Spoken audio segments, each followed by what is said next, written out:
Has Donald Trump been compromised? In a plot twist that could rival the most outlandish political thrillers, newly leaked Kremlin documents suggest that Russia has been collecting compromising material on Donald Trump since 2016. According to a report from The Guardian, these documents reveal that Russian intelligence gathered damaging information during Trump's visits to Moscow and even devised a plan to assist his 2016 presidential campaign. Because, of course, who wouldn't want a reality TV star with a penchant for Twitter feuds leading the free world? The documents, allegedly from a high-level Russian national security meeting on January 22, 2016, detail a Kremlin strategy to interfere in the U.S. election. Russian President Vladimir Putin, along with top intelligence and military officials, reportedly discussed deploying cyber operations to boost Trump's chances against Hillary Clinton. Their rationale: a Trump victory would destabilize the United States, which in their view was a win for Russia. It's almost as if they believed that electing a former game show host might throw a wrench into the political machine. Adding to the intrigue, the documents purportedly include a psychological profile of Trump, describing him as mentally unstable. This assessment might come as a shock to anyone who hasn't been paying attention to his late-night Twitter rants or his impromptu press conferences. The report also hints at an appendix containing further details on certain events from Trump's trips to Russia, though conveniently, the specifics remain unclear. One can only imagine what those events might entail.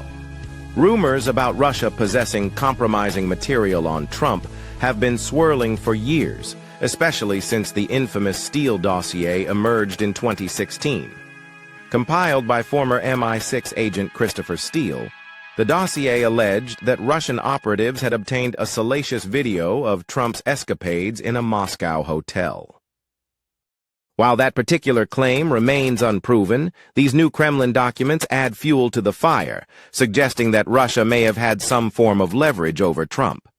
Because nothing says leader of the free world like potential blackmail material held by a foreign adversary.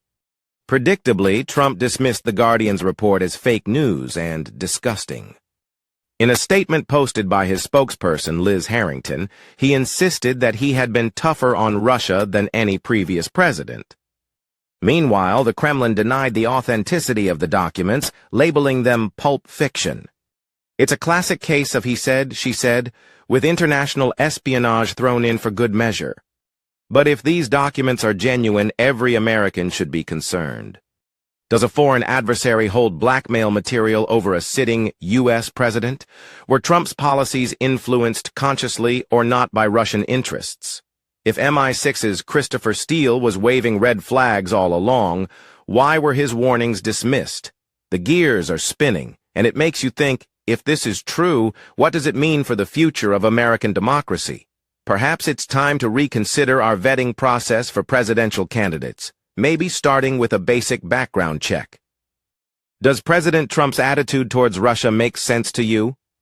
All of Europe is asking this question. Has